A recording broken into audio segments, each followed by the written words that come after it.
Guys, അപ്പൊ നമ്മുടെ പുതിയ വീഡിയോയിലേക്ക് എല്ലാവർക്കും സ്വാഗതം. അപ്പൊ ഇന്ന് നവരാത്രി സീരീസിന്റെ ഡേ 5 ആണ് കേട്ടോ. അപ്പൊ ഡേ 5 സ്കന്ദമാതാവാണ്. അതിന്റെ വീഡിയോ അപ്ലോഡ് ചെയ്തിട്ടുണ്ട് കേട്ടോ.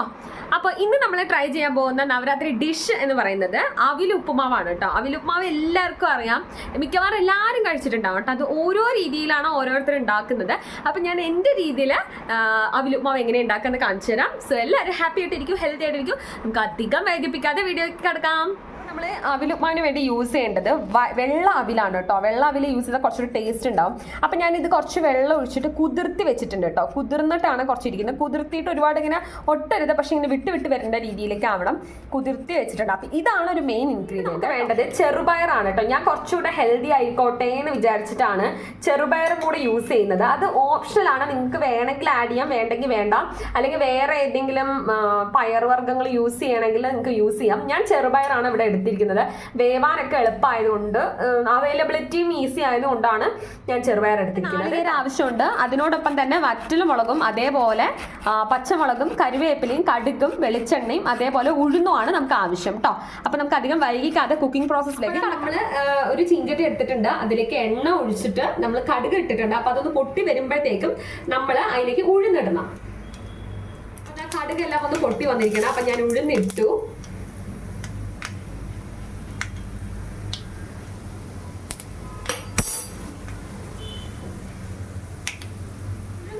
കളർ മാറി വരുമ്പോൾ നമുക്ക് അതിലേക്ക് പച്ചമുളക് ആഡ് ചെയ്യാം.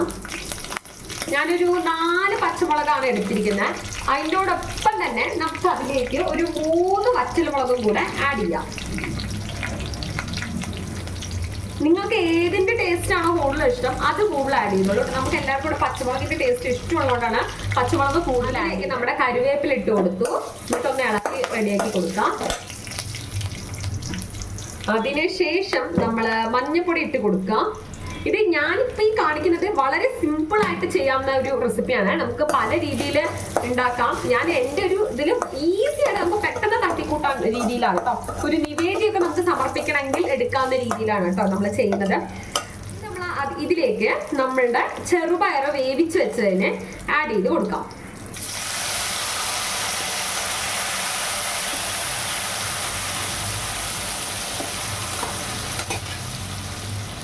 നമ്മൾ പൊതുവെ പറയുന്നതായിട്ടുണ്ട്, നിവേദ്യത്തിൽ നമ്മൾ അധികം ഇൻഗ്രീഡിയൻസ് ആഡ് ചെയ്യില്ല എന്നുള്ളത് കേട്ടിട്ടുണ്ട്. അപ്പൊ നമ്മൾ ചെറുപയർ ആഡ് ചെയ്തു. ഇപ്പൊ നിങ്ങൾ കാണുന്ന ഈ വെള്ളമൊക്കെ ഒന്ന് വറ്റി വരുന്ന രീതിയിലേക്ക് എത്തിച്ചു കൊടുക്കണം. ഈ സ്റ്റേജിൽ വേണമെങ്കിൽ നമുക്ക് കുറച്ച് കായം ആഡ് ചെയ്ത് കൊടുക്കാം. കുറച്ച് മതി കേട്ടോ. നിങ്ങൾക്ക് ഒരുപാട് ആഡ് ചെയ്ത് അതിനെ കുളമാക്കണ്ട. കുറച്ച് മാത്രം കായ ആഡ് ചെയ്ത് കൊടുക്കാം.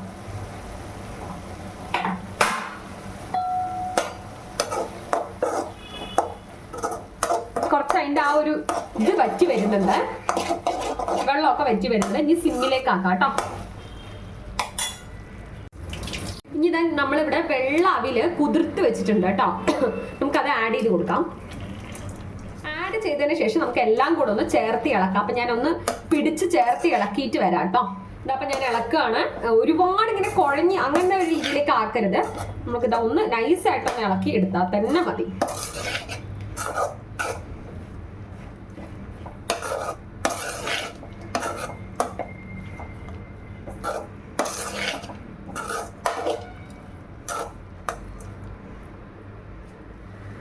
അപ്പൊ ഞാൻ നോക്കിയപ്പോ ലേശം ഉപ്പിന്റെ കുറവുണ്ടായിരുന്നു. അപ്പൊ ഞാൻ ഉപ്പ് ആഡ് ചെയ്ത് കൊടുക്കണം ആവശ്യത്തിന്.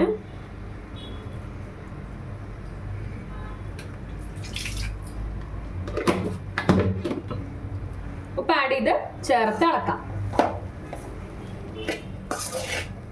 എല്ലാം കൂട്ടി യോജിപ്പിച്ച് ഉപ്പൊക്കെ കറക്റ്റ് ആക്കിയിട്ടുണ്ട്. പിന്നെ ഇപ്പൊ ഞാൻ ടേസ്റ്റ് ചെയ്തപ്പോഴാണ്, നമുക്ക് നോക്കിയപ്പോഴാണ് എരിവ് കമ്മിയാണ് എന്ന് നമുക്ക് മനസ്സിലായത്.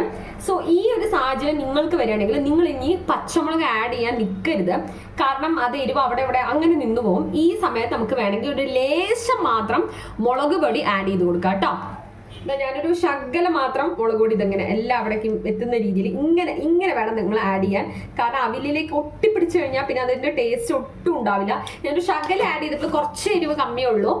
അപ്പൊ ഞാൻ ഇതൊന്ന് കൂട്ടി യോജിപ്പിച്ചിട്ട് വരാം. അടുത്തതായിട്ട് കുറച്ച് വെളിച്ചെണ്ണ ഒഴിച്ചിട്ട് ഈ ഒരു വെളിച്ചെണ്ണയിൽ ഈ ഒരു അവില് ഒന്ന് കടന്നിട്ട് ഫ്രൈ ആവട്ടെ.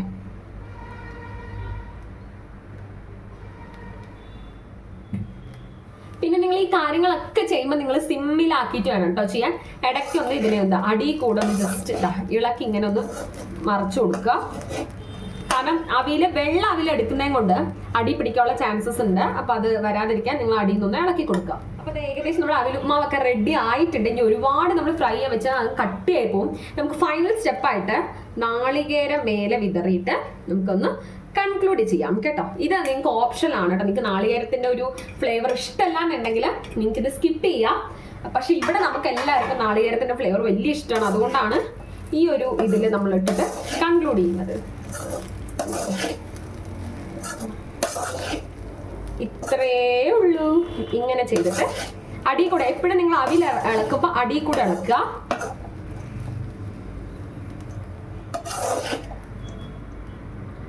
കഴിഞ്ഞ് നമ്മുടെ അവിൽ ഉപ്മാവ് റെഡി ആയിട്ടുണ്ട്. നിങ്ങൾക്ക് ഇത് ഇങ്ങനെ എടുത്ത് ചൂടോടുകൂടി സെർവ് ചെയ്യാവുന്നതാണ് ഗൈസ്. അപ്പൊ ഇത്രേ ഉള്ളൂ നമ്മുടെ അവിൽ ഉപ്മാവ് ഉണ്ടാക്കാൻ വേണ്ടിയിട്ട്. പല ആൾക്കാർ പല സ്റ്റൈലിൽ ഉണ്ടാക്കാൻ, ഞാൻ എൻ്റെ സ്റ്റൈലിൽ കുറച്ച് ഹെൽത്തി ആയിട്ട് കുറച്ച് ഇൻഗ്രീഡിയൻസ് മാത്രം വെച്ചിട്ട് ഉണ്ടാക്കാനാണ് ഞാൻ ശ്രമിച്ചിരിക്കുന്നത്. സോ നിങ്ങൾ എല്ലാവരും ഒന്ന് ട്രൈ ചെയ്ത് നോക്കുക. അത് മാത്രമല്ല ചാനൽ കാണുന്നവർ മുഴുവനായിട്ടൊന്ന് വീഡിയോ കാണാം, സബ്സ്ക്രൈബ് ചെയ്യുക, സപ്പോർട്ട് ചെയ്യുക. And thank you so much.